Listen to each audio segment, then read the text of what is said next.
Okay guys, I've been wanting to put up this course. This is coming after the video I put that.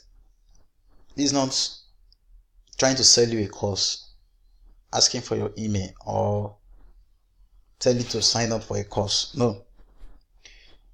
Giving you this course, all of my findings, everything that has worked for me over time. So I want to teach you how to evaluate projects, ICOs for yourself. And you can also apply this for coins. So I will try as much as possible to be slow so that you can grab all the information. Now, I will not be able to do that in one video, so I'll be doing a series of videos. The first thing is the internal factors.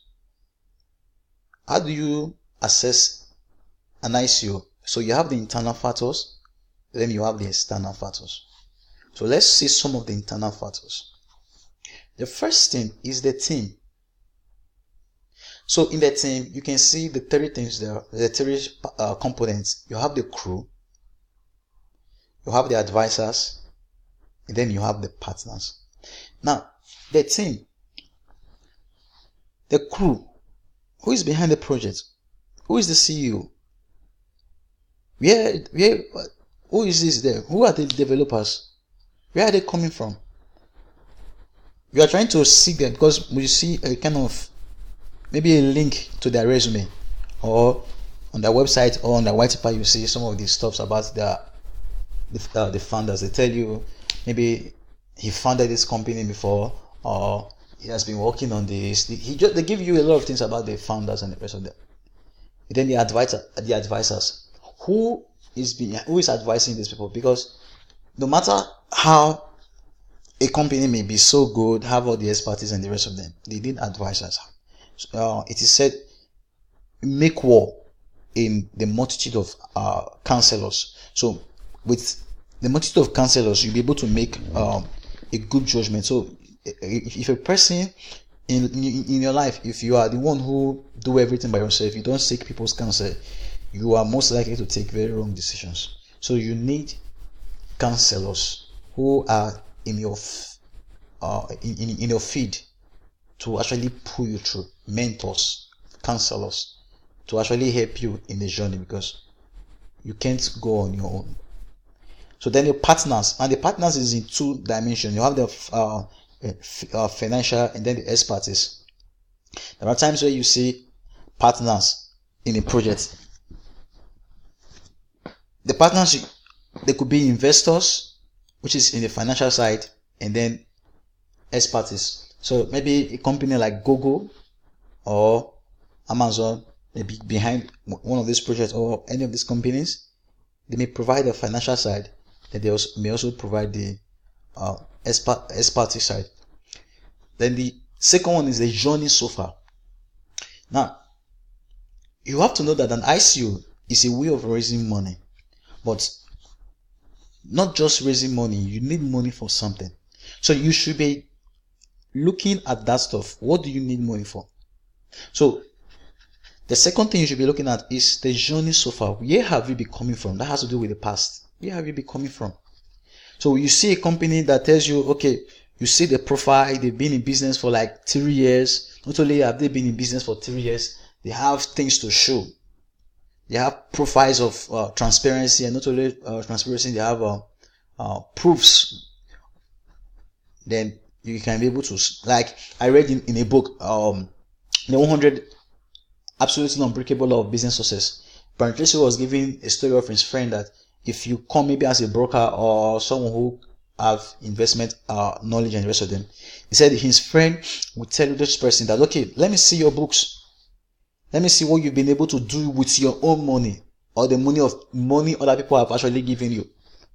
So he compares his book with the other guy's records, and okay, you are very, if it means his qualification, the guy has been doing well, okay, I can trust you with my money. So you have to check the past, because most of these people, many of them don't have a past. We don't that. Maybe they are new companies, so you have to check their past. then maybe they don't have a past. You may not judge them by that, but you may check their you may check other stuffs also. Then the present. Okay, where are you now? Why do you need this money in the present now? And then the future.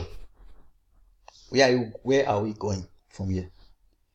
If an ICO tells you that invest in this ICO, the ICO is 1 cent, $1. In the next 1 year, you will get 70 times your money, 100 times your money. If greed is not in your heart, you will know that these guys have nothing to offer.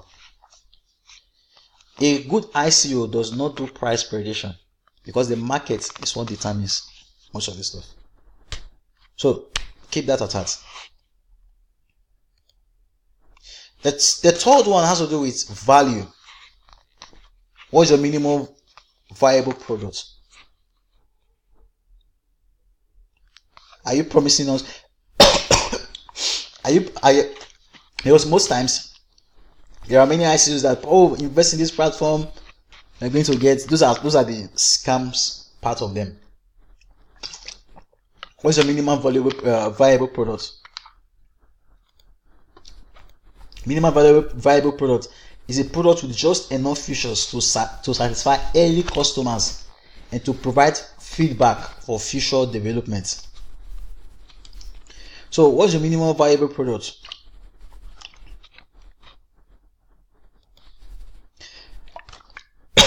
What's your value proposition? You should be seeking those stuff because there are times where some people just want to launch an ICO. They know deep down within them that they are offering nothing, so they just want to offer. They just want to launch an ICO. Sorry, guys. Then the other one is timing. The fifth one, timing. Now, I want you to know that these are just. I'm just giving you some tips. We'll be digging down in this in my subsequent video. I'll be digging down to show you everything. So this is just like an intro. I'm just giving you like the curriculum for ICO investment. So this is just the curriculum. I'm just giving you what we will be touching. So the timing, is it the right time, or did you come late, or do we need this thing right now? So we'll be saying these are some of the things you should be looking for. The timing. Sorry. So you should be checking, is it the right time? Then the sixth one is the exchange. What exchange are you listing your coin? Because all these factors like the team, the partners, and the rest of them, the exchange also have its own part. There are the things that make for a good coin or ICO. They are not one. There are many. They're in different parts. So is the exchange an exchange that does large volume of transactions?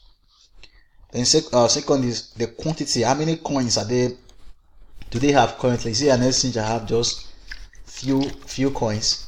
Then the third one has to do with the quality of the coins. There are exchanges you go 80% or even 90% of the coins that are being listed, they are products or projects that are they are very good value to society or to people.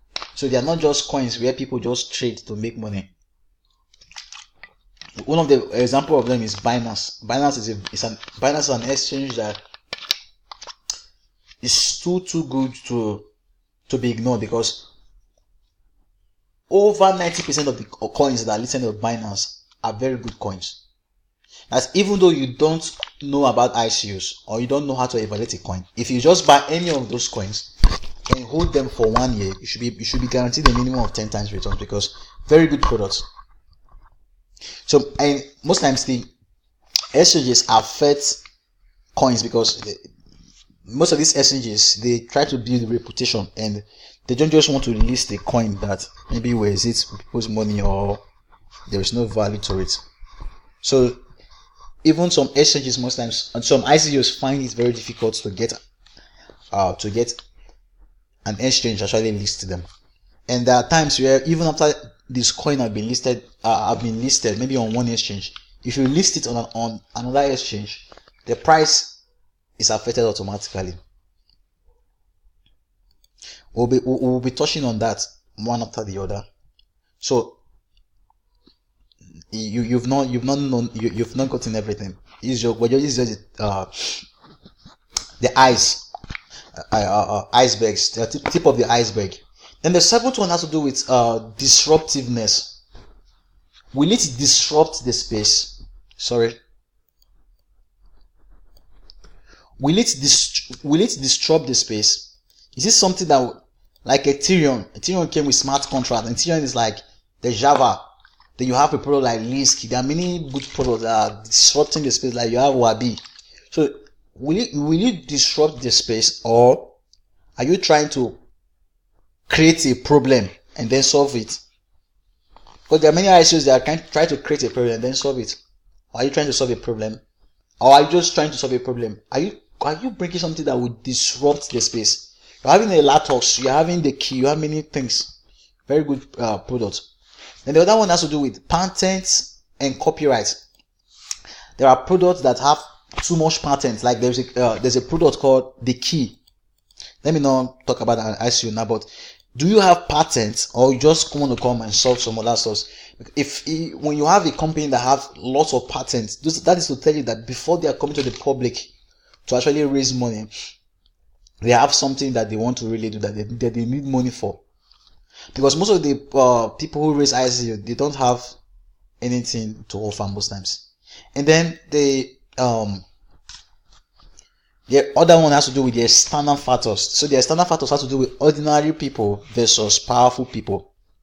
Ordinary people, we'll talk about, maybe you watch the video, and people are commenting in the rest of them. Oh, have you seen this project? This project looks good. This is a very good project. And maybe they are on Reddit, they are on YouTube, maybe they're on Facebook, maybe they're on Twitter, maybe they're on Telegram group, maybe on WhatsApp, where people just come together, they gather and they talk. And then you have the powerful people. The powerful people has to do with those in the influencer space. Maybe they are YouTubers who have gotten some form of success, and they come to a point, maybe they tell people, oh, this project is not good, this one is good. Now, all of this stuff, and then the last one has to do with the technical side. So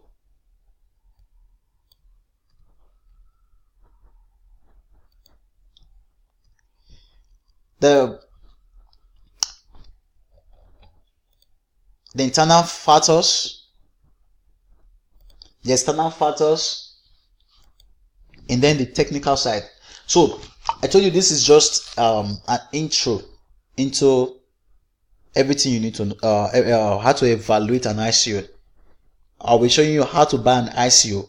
But before I do that, tomorrow, keep your eye keep your eye on tomorrow. Tomorrow we'll be explaining everything from the team. I will be assigning each video so that you understand everything. So you come to the point where you are able to evaluate a project for yourself. Because why I decided to put up this video, I was on call with a friend and I was explaining to him how to evaluate this stuff. That was what motivated me to actually put up this video. So we spent over 2 hours analyzing this stuff.